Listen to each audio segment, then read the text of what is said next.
السلام علیکم ورحمۃ اللہ وبرکاتہ۔ ناظرین اکرام، اسلامی معلومات چینل سے میں سید وسیع الدین آپ تمام حضرات سے گزارش ہے کہ میرے اس چینل کو سبسکرائب کر لیں اور لائک اور شیئر کرنا نہ بھولیں، تاکہ دین کی مختصر سی اور ضروری معلومات آپ کے علاوہ دوسروں تک بھی پہنچتی رہیں۔ الحمدللہ رب العالمین والصلاة والسلام علی سید الانبیاء والمرسلین محمد وعلی آلہ واصحابہ اجمعین، اما بعد۔ محترم ناظرین اکرام، جیسا کہ نماز کے شرائط کا تذکرہ چل رہا ہے، نماز کی 5 شرطوں کا تذکرہ ہوا۔ پاکی کا، اس کے بعد سطر کا ڈھانپنا، اس کے بعد وقت کا ہونا، اس کے بعد پھر استقبال قبلہ، اس کے بعد پھر اپنی نیت کا درست کر لینا۔ نیت کو درست کر لینے کے بعد ہم پورے طور پر نماز کے لیے تیار ہو گئے۔ اب اس کے بعد چھٹی شرط، جو رکن میں بھی اس کا شمار ہے، اور اس کے درمیان کوئی تفریق نہیں ہے، ہم نے وہ چھٹی شرط پوری کی اور نماز ہماری شروع ہو گئی۔ وہ ہے تکبیر تحریمہ۔ تکبیر تحریمہ کہے بغیر ہماری نماز شروع نہیں ہو سکتی۔ تکبیر تحریمہ کا نام تکبیر تحریمہ اس لیے ہے کہ نماز سے پہلے جتنی چیزیں ہمارے لیے جائز تھیں، کھانا پینا، بولنا، بات کرنا، ہر وہ جائز اور حلال چیز تکبیر تحریمہ کہنے کے بعد وہ ہم پر حرام ہو گئی۔ اس وقت تک، جب تک کہ ہم سلام پھیر کر کے ان ساری چیزوں کو حلال نہ کر لیں، اس وقت تک یہ ساری چیزیں ہم پر حرام ہوں گی۔ کسی کی طرف متوجہ ہونا، کسی کی بات کا جواب دینا، کسی کے سلام کا جواب دینا، کھانا پینا، یہ ساری چیزیں ہم پر حرام ہو جاتی ہیں۔ اسی لیے وہ تکبیر، جس تکبیر کے بعد ہماری نماز شروع ہو جاتی ہے، اس تکبیر کا نام تکبیر تحریمہ ہے۔ تکبیر تحریمہ کے لیے ہمیں اپنے دونوں ہاتھوں کو کان کی لو تک اس طریقے سے اٹھانا ہے کہ ہمارے انگوٹھے کان کی لو تک ہوں، کاندھے کے اوپر کان کی لو تک جائیں۔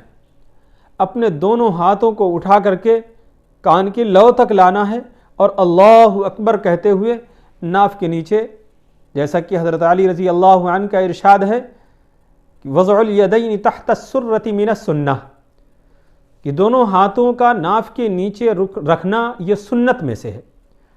حضرت علی رضی اللہ عنہ کے اس ارشاد کہ دونوں ہاتھوں کا ناف سے نیچے رکھنا یہ سنت ہے، صحابی وضاحت کرے کسی چیز کی کہ سنت میں سے ہے تو وہ پیارے نبی صلی اللہ علیہ وسلم ہی کی سنت ہو سکتی ہے۔ تو ہمیں اپنے دونوں ہاتھوں کو کاندھوں تک اٹھا کر کے مونڈھوں کے اوپر کان کی لو تک لے جانے کے بعد دونوں ہاتھوں کو ناف کے نیچے اس طریقے سے باندھنا ہے کہ اپنا بایاں ہاتھ نیچے رکھنا ہے اور دائیں ہاتھ کو اوپر رکھ کر کے پکڑ لینا ہے۔ اب اس کے بعد ہماری نماز شروع ہو جائے گی۔ ان 6 شرائط کو پورا کرنے سے پہلے ہم نماز کے لیے نہیں کھڑے ہو سکتے۔ اگر ان 6 شرائط میں سے ہماری کوئی ایک شرط بھی چھوٹ جاتی ہے تو ہماری نماز ناقص ہوگی، قابل قبول نہیں ہوگی۔ اگر ہماری پاکی میں کمی ہے، یعنی کہ ہمیں غسل والی نجاست سے بھی پاک رہنا ہے اور وضو والی نجاست سے بھی پاک ہونا ہے۔ اس کے بعد لباس ہمارا اچھا، خوبصورت، بہترین لباس جو ہم محفلوں میں پہن کر کے جاتے ہوں، اس لباس کو پہن کر کے ہمیں اپنے رب کے سامنے کھڑا ہونا ہے اور سطر کا خاص لحاظ رکھنا ہے۔ آج کل ہمارے زمانے میں نوجوان طبقہ جو لباس زیب تن کرتا ہے، اس میں ایک فیشن چلا ہوا اس کو کاٹ لینے کا، پینٹ وغیرہ جو پہنی جاتی ہیں ان کو کاٹ لینے کا۔ اس طریقے کے لباس میں نماز پڑھنے سے نماز ناقص ہوگی۔ اگر وہ اتنا نہیں کھلا جتنے میں نماز فاسد ہو سکے تو نماز ناقص ضرور ہوگی۔ جو بہترین، جو خوبصورتی نماز میں ہونی چاہیے وہ نہیں ہو سکتی۔ لباس کے بعد پھر ہمیں نماز کے وقت کا خاص لحاظ رکھنا ہے، خیال رکھنا۔ نماز ہمیں اپنی افضل وقت میں پڑھنی ہے۔ فجر کی نماز افضل وقت میں، ظہر کی نماز افضل وقت میں، عصر کی نماز افضل وقت میں، مغرب اور عشاء کی نماز جو افضل وقت جس کو قرار دیا گیا ہے سنت کے مطابق، اس وقت میں ہمیں اپنی نمازوں کو ادا کرنا ہے، اس وقت کا لحاظ کرنا ہے۔ اس کے بعد پھر ہمیں اپنی نیتوں کو درست کر لینا ہے۔ نیتوں کو درست کر لینے کے بعد پھر تکبیر تحریمہ کہہ کر کے ہمیں اپنی نماز کو شروع کر دینا ہے۔